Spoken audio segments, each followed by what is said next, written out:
Banyak orang yang suka melihat kehidupan orang lain, menikmati bagaimana dia harus terjatuh, bagaimana dia harus bangkit, bagaimana harus dia bertahan.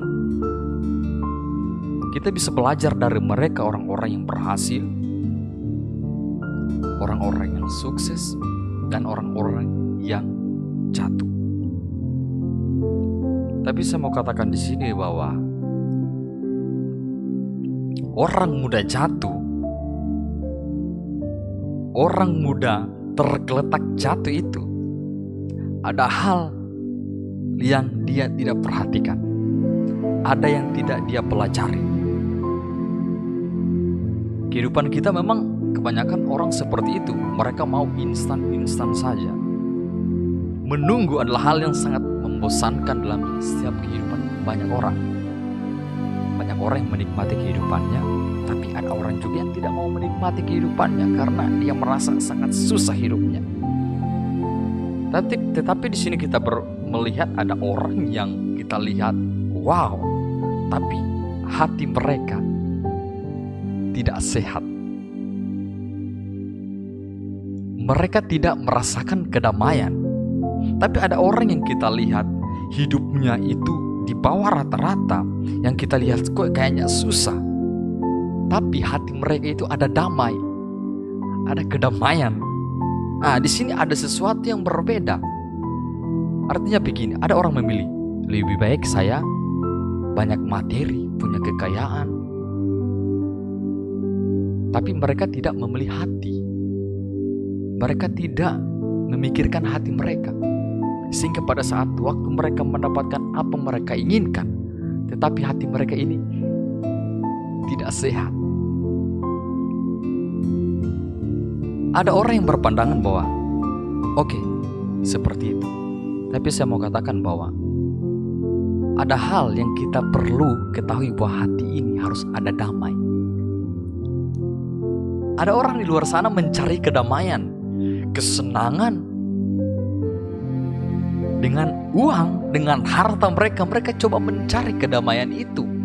Mereka coba mencari kesenangan itu, mencari sesuatu yang bisa mengisi kekosongan dalam hati mereka. Mereka sudah mengeluarkan harta begitu banyak. Pada saat mereka sakit, mereka mengeluarkan uang yang begitu banyak untuk mencoba mengobati sakit penyakit mereka. Tapi ujung-ujungnya percuma, tidak ada hasil sama sekali.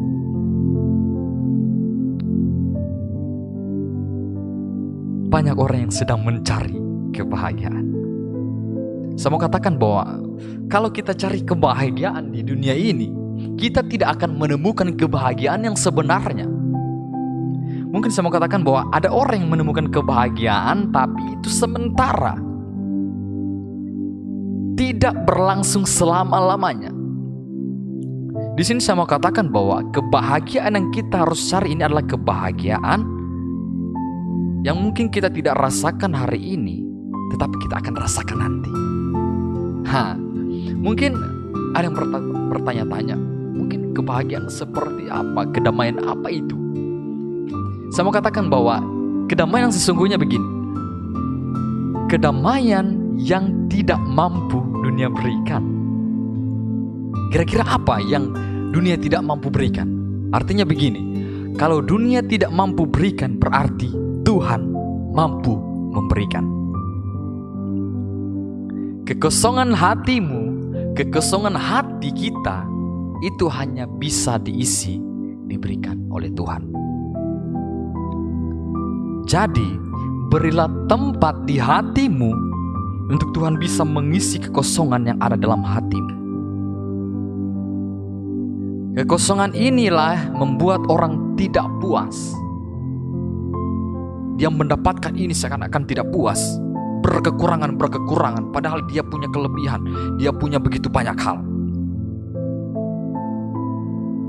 Oleh sebab itu saya mau katakan bahwa taruhlah Tuhan di hatimu, maka dia akan membuat kedamaian dalam hatimu. Sehingga walaupun dunia begitu mencoba untuk menjatuhkan, banyak orang yang mencoba menjatuhkanmu, tapi ketika ada Tuhan dalam hatimu, kedamaian itu pasti ada. Makanya orang berkata, dia hidupnya kok seperti itu, tapi dia merasa ada kedamaian. Itulah saya mau katakan bahwa kedamaian yang sesungguhnya itu hanya diberikan oleh Tuhan. Saya mau katakan bahwa yang bisa melakukannya itu hanya Tuhan Yesus Kristus.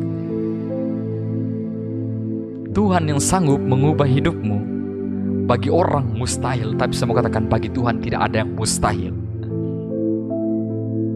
Karena Tuhan itu, dialah Raja, Dia yang sanggup mengendalikan hidupmu, tapi kamu tidak mau memberikan hidupmu untuk dikendalikan Tuhan.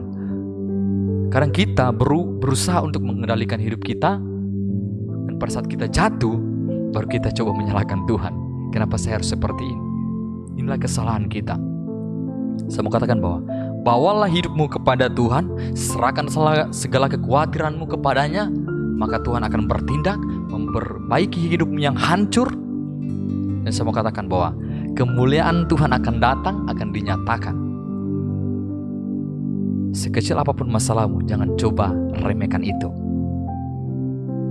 Cobalah berharap kepada Tuhan, bergantung kepada Tuhan. Maka Tuhan akan melakukan hal yang luar biasa kehidupan.